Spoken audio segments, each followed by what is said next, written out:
When our parents finalized their messy divorce, 2 different custody agreements lay on the table. My little sister, Chloe, immediately snatched the train ticket to stay with our gambling-addicted father. I feel so bad for Dad, she cried. You go live with Mom and her new billionaire husband, Jade. I'll stay here and suffer. I smiled a knowing smile and picked up my bag. What my selfish sister didn't know was that we had both been mysteriously reborn. Chloe distinctly remembered that in our last life, Dad eventually quit gambling, struck it rich, and spoiled me absolutely rotten, while her wealthy stepfather emotionally abused her until she tragically took her own life. But what she didn't know is the horrifying truth. Dad only got rich because I worked myself to the absolute bone to pay off his dangerous debts. I died painfully, coughing up blood from an undiagnosed brain tumor, buying his temporary peace with my own life. This time, she can gladly have him and his debt collectors. With a terminal diagnosis already ticking relentlessly in my head, I didn't care about money. I desperately wanted a comfortable bed and a quiet place to die. Mom's pristine Mercedes picked me up in the rain. She sharply told me to put my bag in the trunk so I wouldn't contaminate her luxury seats. Your new stepfather, Mr. Henderson, hates noise. Stay in your room and never mention your father, she warned. I nodded, swallowing back the metallic taste of blood welling in my throat. We arrived at an eerily quiet hillside villa.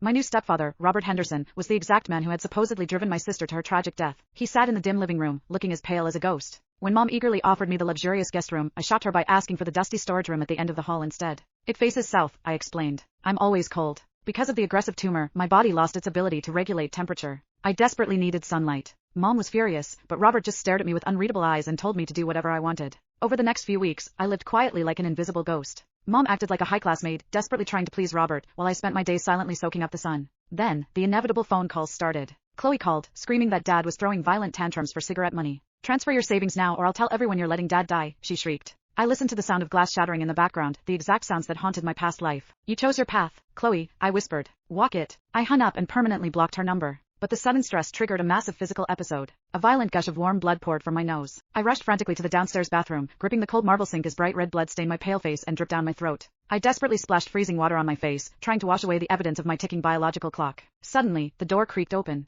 I froze. In the mirror, I saw Robert standing right behind me. He wasn't looking at me with the cruel, abusive glare my sister had described. He was staring intensely at the sheer volume of blood swirling down the white drain. He slowly handed me a clean towel that smelled of pine and decay. You don't have to live so cautiously in this house, Jade, he whispered, his dark eyes locking onto mine in the glass. And you don't have to hide the fact that you're dying. My blood ran completely cold. I had never told a single soul about the terminal tumor in my brain. I slowly turned around, tightly gripping the blood-soaked towel. How? I started, my voice trembling. He took a deliberate step closer, towering over me, a dark smile creeping onto his pale, ghostly face. Because, he murmured, gently brushing a bloody strand of hair from my freezing cheek, you and I share the exact same terrifying secret. And since we're both officially out of time, I have a final game I want to play.